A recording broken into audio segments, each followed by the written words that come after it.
How's it going, everyone? My name is Dieugirl, and welcome to a special audio series which has been years in the making.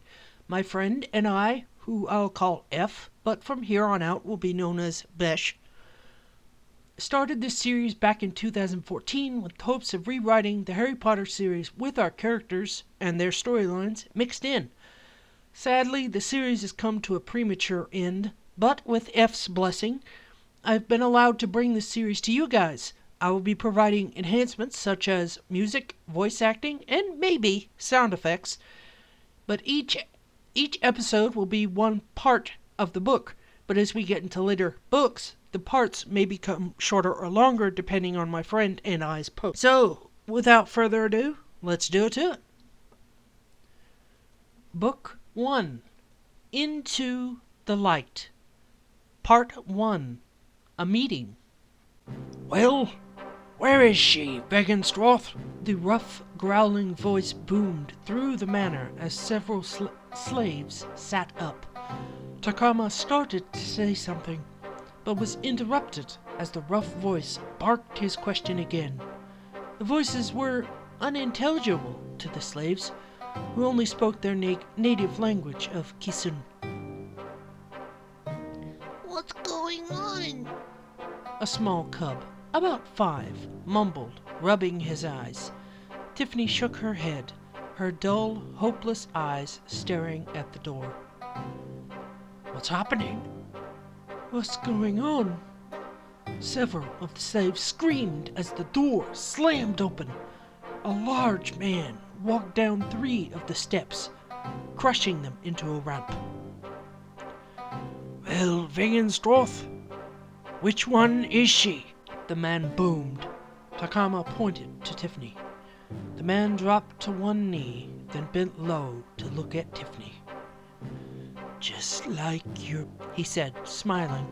Although Tiffany didn't understand him, she noticed the pleased tone. She smiled back, a smile that faded when she looked at Takama.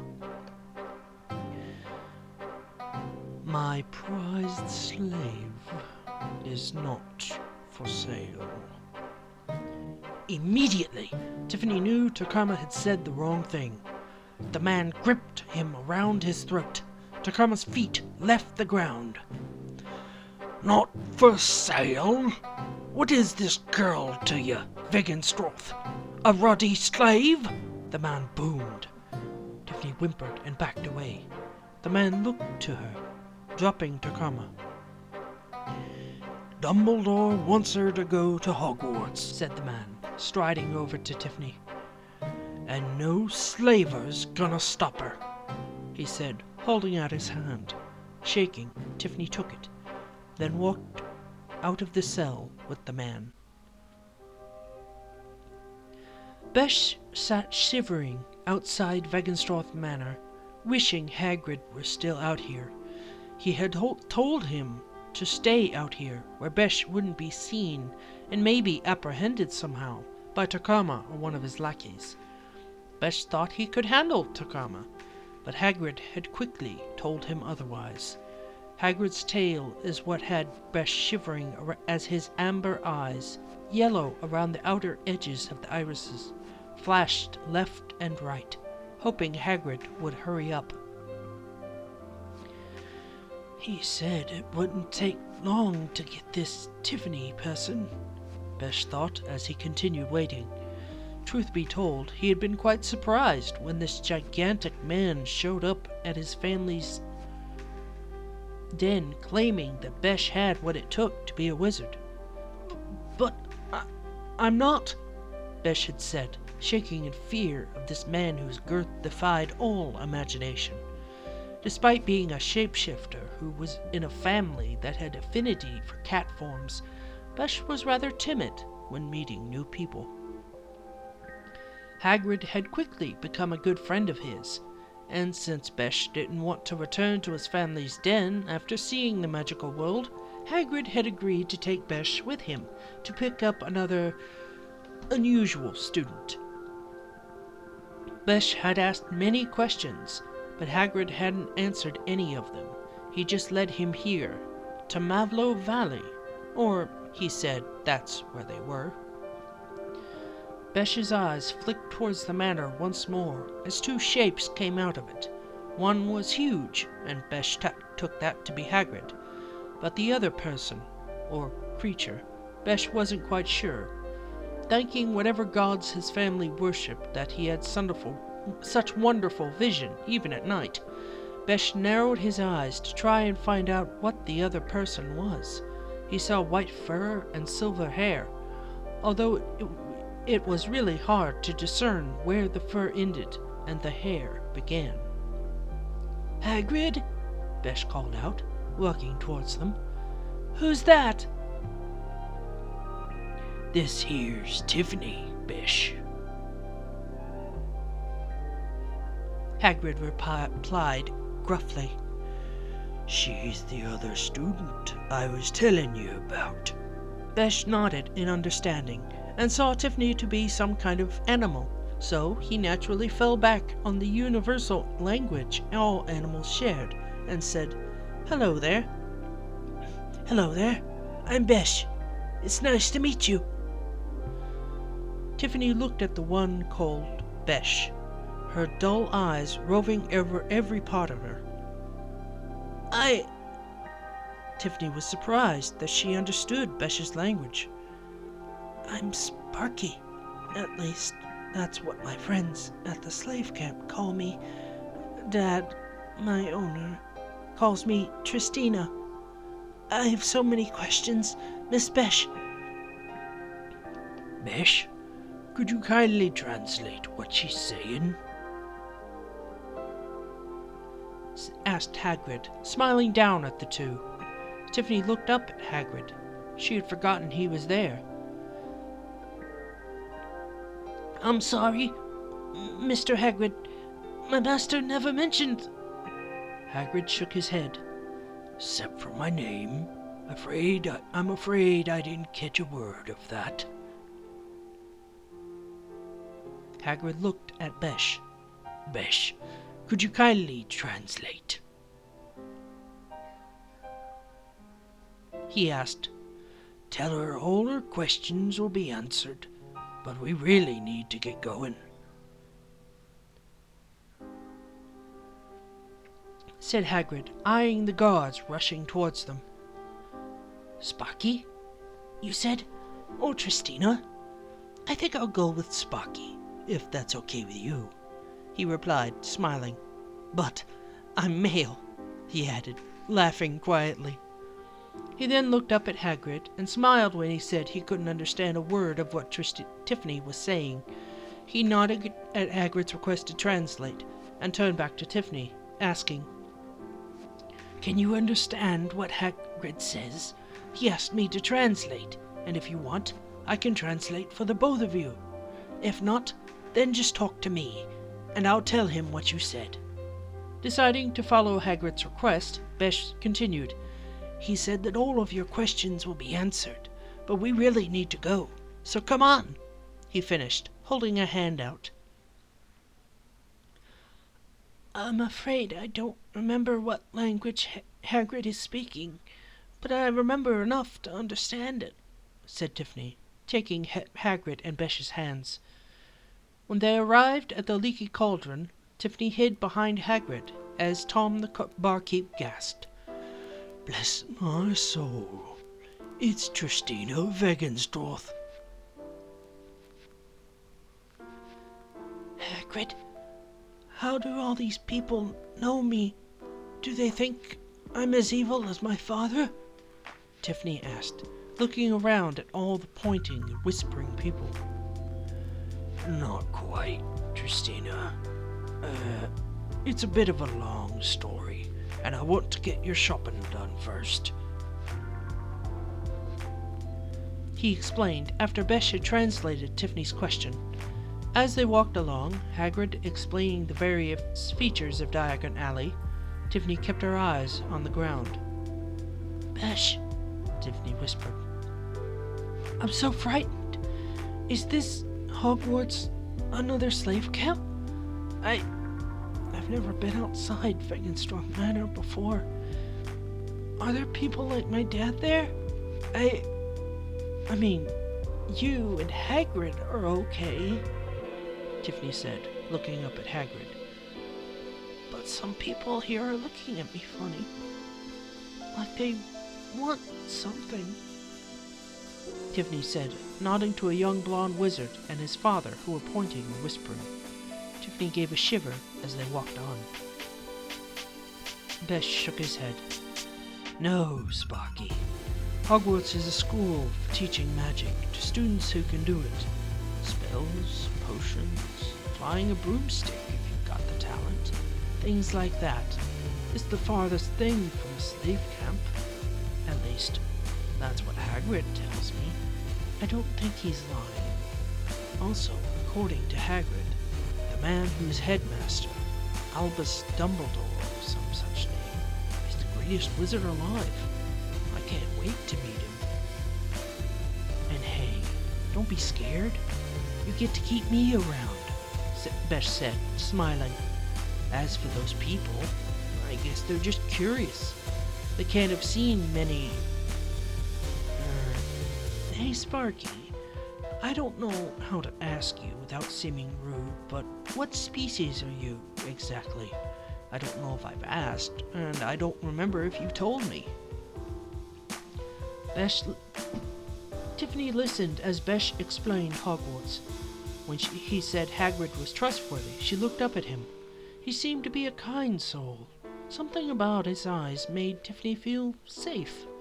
A strange feeling, if that. What am I? Tiffany asked, looking at herself. The slave guards tell me I'm a Quessa, a wolfish creature with quills hidden in the tail. I've only seen my own quills when I'm really scared or nervous, and unfortunately, both I'm not accustomed to, Tiffany said, smiling weakly. I guess I've never been around any other humans besides Dad, my siblings, and the slave gods. All other slaves are animals, like me, said Tiffany, smiling slightly. Besh, what's this new feeling I'm having? Tiffany asked. I feel warm and a little tingly inside. I've never felt something like this before.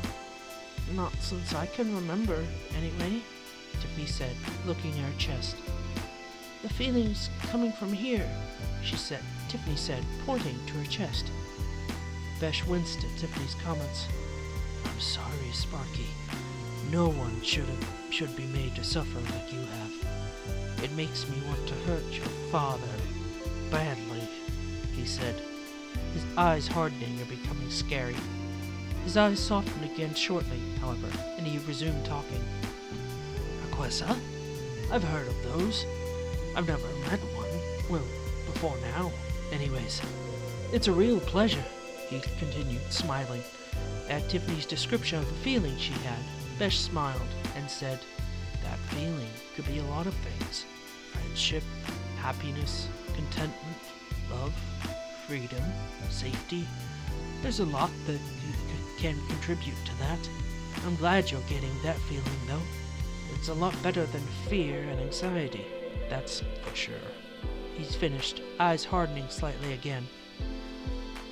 He shook his head and turned to Hagrid, who had called out, Come on, the two of you. We've got a lot of work to do.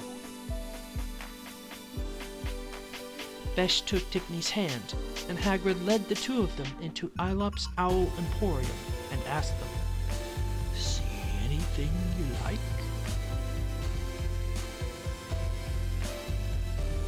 Besh looked at the various owls, but none caught his eye.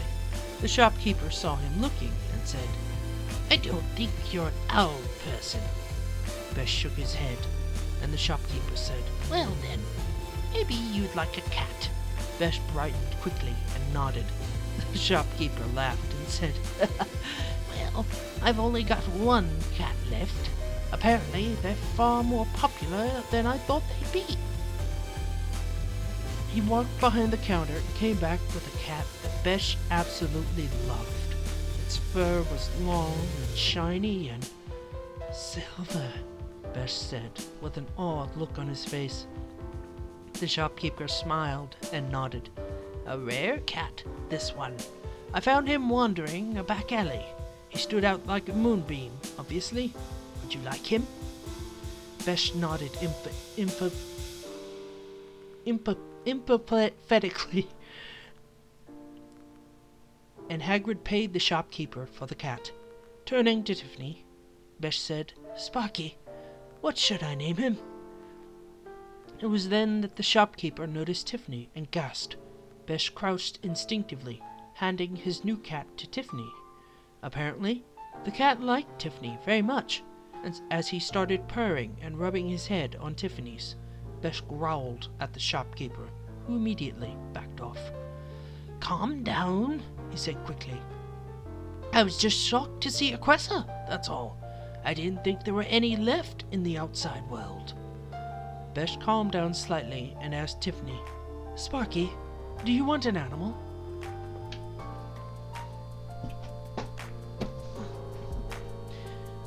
"I can choose one?" Tiffany asked, looking around. Besh nodded. Tiffany's eyes fell upon a pure white dove, cooing peacefully down at them. Tiffany reached up towards the bird. The dove cooed again, and then fluttered down to her hand. "This creature makes me feel that same feeling," Tiffany said, stroking the bird's neck with her finger. "Can I get the dove, Besh? Hagrid?" Tiffany asked, nuzzling the creature. When they agreed, Hagrid paid the money. "Hope," Tiffany said, stroking the dove with her finger. "What?" asked Hagrid, surprised at Tiffany's first English word. Tiffany pointed to her chest. "Hope," she said, then pointed to the dove on her shoulder. "Hope. I'm naming the dove Hope because that's what she lets me feel. Hope." Tiffany smiled as the dove nibbled on her ear affectionately. Besh smiled. After he translated what Tiffany had said to Hagrid, who beamed as brightly as Besh has ever seen him, he said, "That's a wonderful name, Sparky. I'm glad you found an animal that lets you feel hopeful." His voice and face got serious for a minute as he said, "If one can't hope, then what does one have in this world?" "Anyway," he said, trying to get his mind out of the realm of such serious thoughts, "I think I'll name you. I don't know. I really am at a loss as to what to name you. Maybe I'll name you Loss or Cat."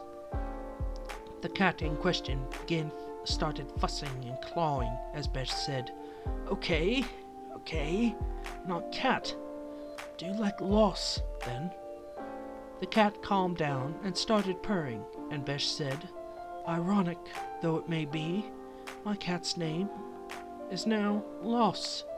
He nuzzled the cat, who purred even more loudly.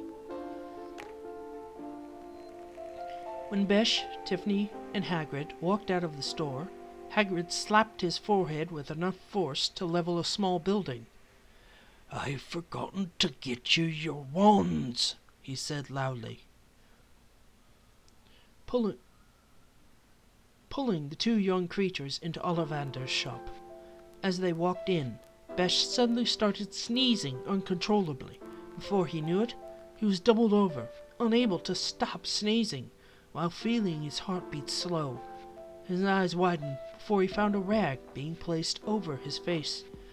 It blocked out the air from the shop, and Besh was able to breathe, which is what he did, very, very deeply. "Curious," a voice said, and Besh adjusted the cloth to see who was talking. What he saw was an old man with silver hair and, oddly enough, silvery eyes, muttering, "Curious, very curious. I beg your pardon, sir, but what curious?" Besh asked, extremely glad that he was able to breathe and talk coherently again. "It's nothing, my boy. I just haven't seen one of your kind in this shop for decades, nor have I seen a Quessa in here. In fact, The last time I've seen either of your kind in here was the same year, nearly 30 years ago. Ollivander replied. Besh quirked an eyebrow, but said nothing. Oi, Ollivander. Hagrid cut in. They need to get their wands, so if you would. All in good time, Rubius. All in good time. Ollivander cut in serenely. Turning back to Besh and Tiffany, he said, Irregular ones will be needed for these ones. Nodding, he turned and began to peruse the shelves. As he did, Besh turned to Tiffany and said quietly, This man is unsettling. Something about him puts me on guard. I can't place it. I can't place what it is. What about you? He can't be any worse than my master, can he? Tiffany asked, smiling slightly. First, Miss Wegenstorth. Tiffany stepped forward with a nervous glance at Besh. After taking her measurements, Mr. Ollivander handed her a wand. She took it and then gasped. Her fur glowed to a golden color. Then a voice spoke from around them. This is my daughter, Ollivander. My true daughter. Tiffany then looked at herself in the mirror as her fur turned back to a pure white. Yes, a very unusual combination, said Ollivander, stroking his chin. I call a fruit tree and your mother's quesson quill. Your mother was a very powerful quesser, Miss Wegenstorth, just as you were when... Ollivander stopped, staring into Tiffany's eyes. Yes, well, we can expect great things from you, Miss Wegenstorth. When Besh had translated what Ollivander said, Tiffany looked down at the wand. Mama, make... Tiffany asked, pointing to the wand. Mr. Ollivander nodded, smiling. His silver eyes glinted slightly as they stared at each other. Well now, Miss Besh, let's find you a wand, shall we? Ollivander asked Besh. Besh shrugged with a humorless smile of his own at Tiffany's question, then watched in awe as she found the wand made for her. Then he rolled his eyes when Ollivander called him Miss Besh. I'm not a girl, Besh thought exasperatedly, but he let it pass. He wasn't in the mood to prove to Mr. Ollivander that he was male at the moment, so he simply nodded with his eyes narrowed and watched Miss Ollivander wander around the shelves, saying random tidbits at odd intervals like 10 inches. Rowan? No. 12 and a quarter. Ah! He finally said, pulling out a long, thin box. Try this one, young one. Try this, young one. 11 3/4 inches. Oak. Very firm. Besh took the wand and waved it a couple of times, but got nothing. 8 inches. Rowan. Still nothing. 14 inches. Willow. Very swishy. And yet nothing happened. Now, Ollivander told Besh, who was becoming more and more discouraged with each passing minute. We'll find you a wand. They continued on for many wands. So many Besh had lost count somewhere past 4,903, when finally Ollivander pulled out a leather sheath. He looked at Besh dubiously, then muttered, I wonder. Try this, young one. He handed Besh a wand that looked to be made out of bone. Yes, saber-tooth fang, to be precise. Its tip measures about 12 inches across, but if straightened, it grows to about 14 and a half inches. with the hair of a sphinx at its core. Give it a try, young one. Besh took the wand, not thinking anything would happen, so he was surprised when lightning shot out the tip of the wand as he waved it, making a scythe. Luckily, it didn't go anywhere, but still. Nor was he prepared for his fangs to elongate, his fur to grow, and his posture to bend continuously over until he was on all fours. His fur also changed in color to become deepest black, and his eyes turned a golden color. Out of nowhere, a fur roar sounded, and it made Ollivander and Hagrid jump. Then, things got even stranger. The sky outside turned dark, and lightning started forking across it, lighting things up in fleeting light. Suddenly, as quickly as it had begun, it stopped, and Besh was returned to his human-like form. "Wow," was all he could say.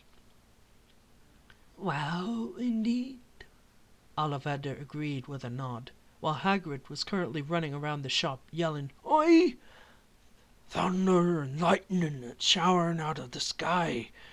Besh turning into a giant cat." "That this wand is the right one," Ollivander cut in. Apparently, ancient cats were quite the theatrical type, Besh thought ruefully. He tucked his wand inside his sleeve, marveling at how it fit the curve of his sleeve. "That wand also doubles as a sort of scimitar," Ollivander said conversationally, as though they were discussing. "Thanks, Mr. Ollivander," Besh said. "Not at all, Miss Besh." Ollivander replied absently, while Hagrid paid him for the wands, not noticing Besh's snarl. They walked out of the shop, only for Besh to run smack into another boy about his age, with silver blonde hair and a pointed face.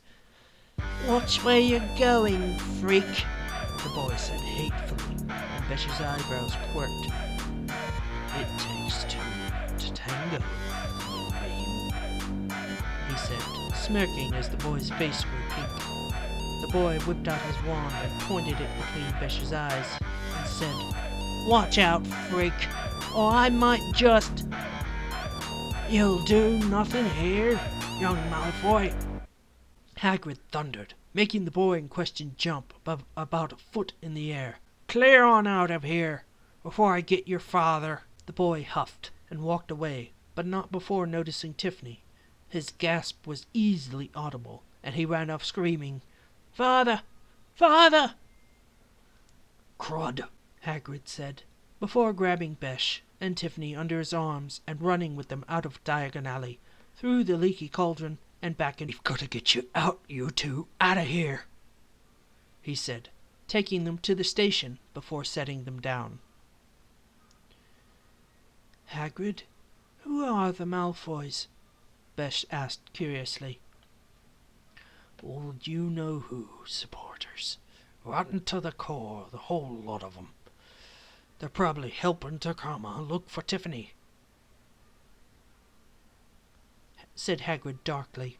When Besh had translated what Hagrid said, Tiffany looked confused, then Besh whispered the name into her ear. "Oh, him," Tiffany said, nodding. "He's my uncle. I've seen him at my house a lot, and he calls my dad brother." Soon the two were on the Hogwarts Express, sitting in a compartment together.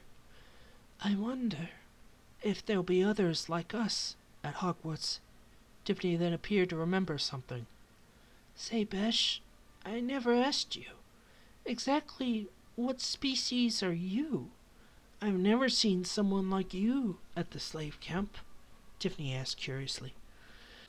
When Besh had given his answer, he asked a question of his own. "Can you remember anything of your past? Anything at all?" Tiffany looked down in thought. "I remember I'm Takama's prize slave, that my name is Tristina Wagenstorth, but my fellow slaves call me Sparky. Other than that, I don't remember anything." admitted Tiffany. She then winced and rubbed her head. "What is it?" Besh asked. "Thinking about the past, it makes my head hurt," said Tiffany, rubbing her head. She then pointed to the front of her head. "Mostly here," she said, pointing to the part where her memory was. Besh nodded, although he couldn't help but wonder why trying to remember made her head hurt. "Anyways, Voldemort is your uncle? That must be a little unnerving," Besh said, shuddering the smallest bit. "I've only heard about what he's done, and I'm scared to death of him." At that moment, a boy with bright red hair stumbled through the door to Besh and Tiffany's compartment, asking hastily, "Is that seat taken?" Besh shook his head silently, taking in the boy, and watching as he put his stuff away hurriedly and sat down across from Besh and Tiff, who had been sitting side by side. "What's your name, if you don't mind my asking?" Besh asked curiously. Ron Weasley," the boy replied, looking up. Besh caught a small dark smudge on his nose. "Ron, you've got something on your nose," Besh said, pointing it out. "I've heard my brother Elias talk about him to my other brother Richard and my sister Chrysica. They seem to love him." Tiffany, shrugging. She then looked at Ron and smiled as Besh translated Ron's name in Animalese. "Hello, Ron. My name is Tristina, but my friends and fellow slaves call me Sparky," said Tiffany, smiling. Besh translated Tiffany's words. When he'd finished, 2 more people came in. A boy with untidy black hair and black-rimmed glasses, and a girl with bushy brown hair. After Besh, Ron, and Tiffany had introduced themselves, with Besh translating for Tiffany, Tiffany looked out the window. "This land is very pretty," Tiffany said to Besh, pointing at the window. "It feels so familiar." Tiffany then curled up and held her head. When the pain had finally stopped, Tiffany straightened up. "It hurts every time I try to remember my past," Tiffany explained to Besh, rubbing her forehead. Besh nodded in understanding, then turned to explain to the other 2 people, the boy named Harry Potter and the girl named Hermione Granger. "Sparky has an odd memory block. We don't quite know what it is, but every time she tries to remember something, she gets a headache." Ron and Harry simply looked at each other, while Hermione stared into space, obviously thinking hard due to the slight furrow on her brow. Apparently she's thinking of something. If anything, it might be an answer to what your memory block is," Besh told Tiff. "And if she's half as smart as she looks, she'll figure it out before long." "What's that I hear?" a snobbish voice said. The timbre of it made the sparse hairs on the back of Besh's neck stand straight and his hackles raise. Snarling slightly, he asked, "Who's that?" "It sounds like a disgusting growling and snorting," the voice continued, and then the compartment door opened to reveal the same pointy-faced boy Besh and Tiff had encountered in Diagon Alley. "Oh, never mind. It's just 2 disgusting animals talking to each other in their beast language." Tiffany growled as her own hackles raised. She balled up her fists as her quills emerged from her tail. Her fur then puffed out, making her look twice as big as usual. "You are the rude one," Tiffany shouted in Kisan.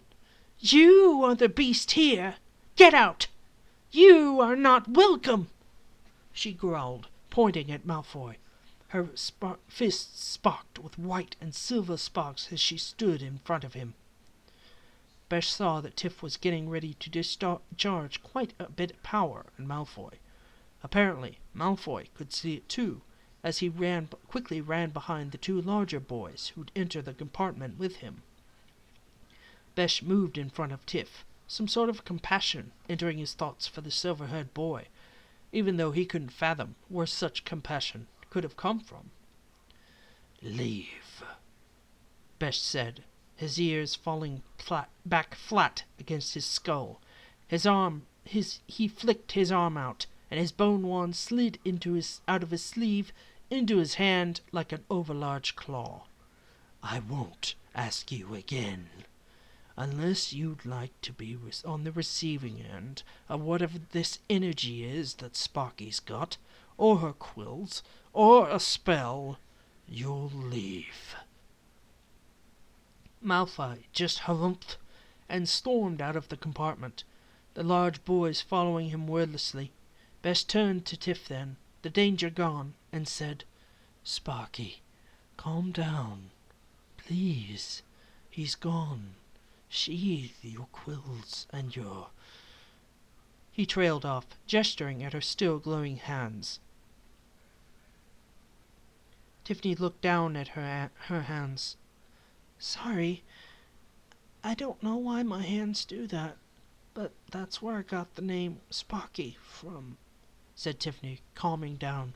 Her quills disappeared into her tail, and her fur smoothed, shrinking down to her original size. Why did Sparky's hands glow like that? Asked Hermione, still in amazement at the Quessa. Tiffany merely shook her head. Besh, Tiffany said, turning to Besh, could you tell her that I don't know why my hands do that? It's always been that way. Tiffany sat back down and looked at the window. Suddenly, the Quessa began to cry. Why can't I remember anything? Why can't I hope or dream? Why? Tiffany buried her face into her hands. When Besh had translated what Tiff said, Hermione snapped her fingers. I bet the headmaster will know what's wrong with Tiffany's memory and how to fix it. Headmaster? Tiffany asked, looking at Besh with tear-stained cheeks. Besh, you said Hogwarts was a school. Who is this headmaster? Is he in charge of the other masters? Tiffany asked, looking frightened. Before Besh could answer, the Hogwarts Express pulled up to the station. Tiffany nervously shrank down beside Besh, fear lapping at her heart. Finn, Part 1. I hope you guys enjoyed Part 1 of this story. I'll be sure to include a new episode, hopefully without such a long introduction, in the coming weeks. But until then, as always, thank you all so much for watching and listening. If you liked the video or the story, please like and comment down below. I really do appreciate it, and it lets me know you want to see more. Take care of each other. God bless you all. And I'll see y'all later.